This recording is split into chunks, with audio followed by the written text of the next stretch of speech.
Welcome to Decision Day 2020. As we come to you at 5 p.m., Michigan voters now have 3 hours left to cast their ballots in one of the most contentious elections in decades.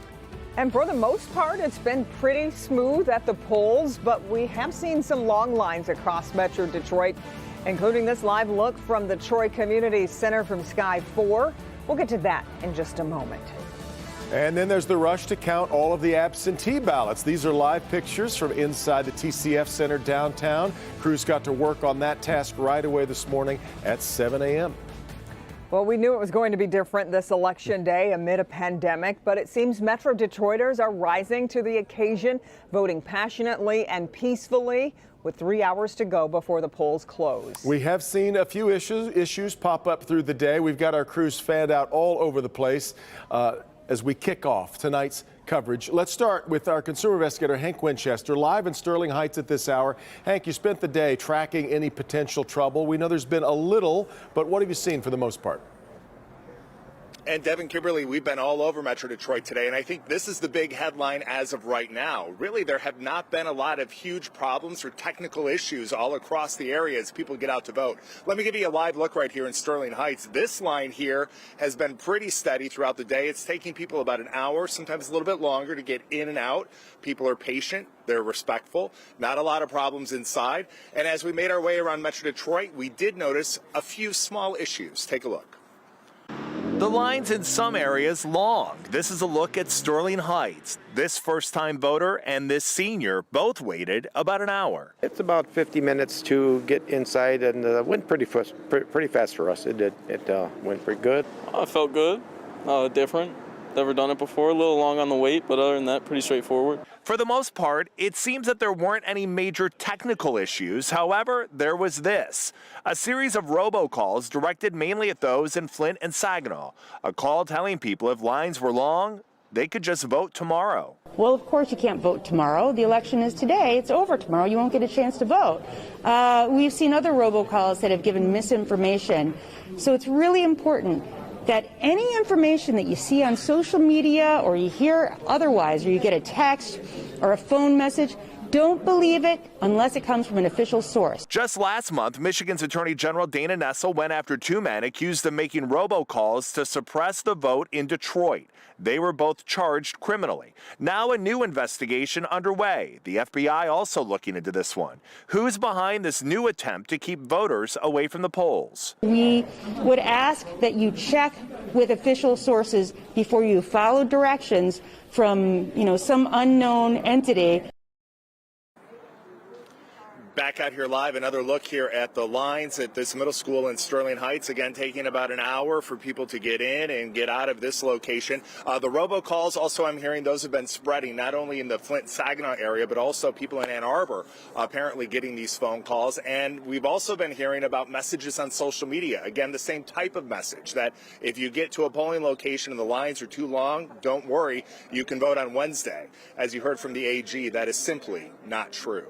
We're live here tonight in Sterling Heights. Hank Winchester, help me, Hank. Yeah, you might have to fight through some clutter to make sure that you've got your right to vote. Now, Hank, also there was a key ruling today concerning the U.S. Postal Service. There certainly was, Devin. That was from a federal judge who required the inspection of several post office locations, not just Detroit, but also key swing states like Pennsylvania and Wisconsin, bringing people into the post office to make sure that there were not any absentee ballots that were left behind, that they were all delivered properly to the local clerk's office. And that did happen in Detroit today also. All right, Hank, we'll let you get back to it. Now, as voters have a little less than 3 hours now to cast their ballots, the rush is on, as we mentioned, to count the scores of absentee ballots. Clerks and their crews got to work on that right at 7 o'clock this morning. Let's get to Victor Williams. He's live at the TCF Center downtown with that part of the story. Victor. Yes, Devin and Kimberly, this place has been packed all day, as you can see right behind me, moving and working to make sure that everything gets counted in tonight's election. All hands on deck today with the Department of Elections Central Counting Board, where everyone's counting up those absentee ballots, anticipating hundreds of thousands of those brown envelopes containing the ballots being counted right here inside of the huge TCF Center's facility. The poll workers wearing their white shirts rummaging through what seems like an endless supply of people's decisions. You may wonder why such a high number of absentee ballots, being in the hundreds of thousands. That's because this year so many people are allowing their voices to be heard.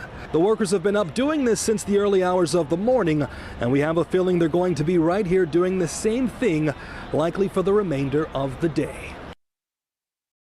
And coming up right at 6, we'll have more on what's going on inside of here during the pandemic, of course. Victor Williams, Local 4, back to you.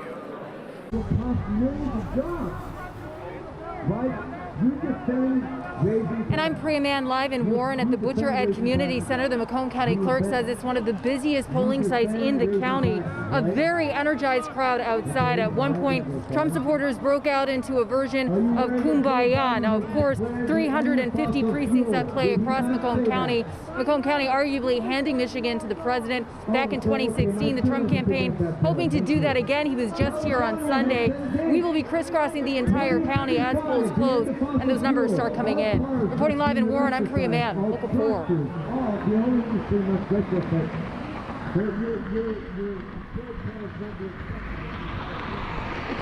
I'm Mara McDonald. We are live in Pontiac tonight, where Democrats are hoping to make substantial gains in Oakland County, both at the county government level as well as 4 state house seats that they are attempting to flip so that they can take control of the state house in Lansing. Devin Kimberly, back to you. All right, Mara, now as voters hit the polls, both candidates in the race for president were still busy making stops today. President Trump stopped at his campaign headquarters in Northern Virginia today to thank staffers, while his challenger Joe Biden stopped at his childhood home in Scranton, Pennsylvania. And back here at home, the last-minute push for votes continued with Biden's running mate Kamala Harris making a stop here in Metro Detroit. Larry Spruill caught up with her and had a chance to talk to Vice President Mike Pence as well. Larry, good evening. Good evening, Kimberly. Good evening, Devin. Senator Kamala Harris was here in Southfield addressing her supporters. Now, I spoke with both of them one-on-one today about why Michigan is so important and what makes them stand out against their opponents. Perfect. We did it. Election day is here. Although millions have already casted their votes, many across the country and even here in Michigan waited until now to fill in the bubble for their candidate. Thank you. Tuesday, I spoke to both Vice President Mike Pence and Senator Kamala Harris as they appealed one last time to those voters. Why would you make yourself available to the Michigan voters today?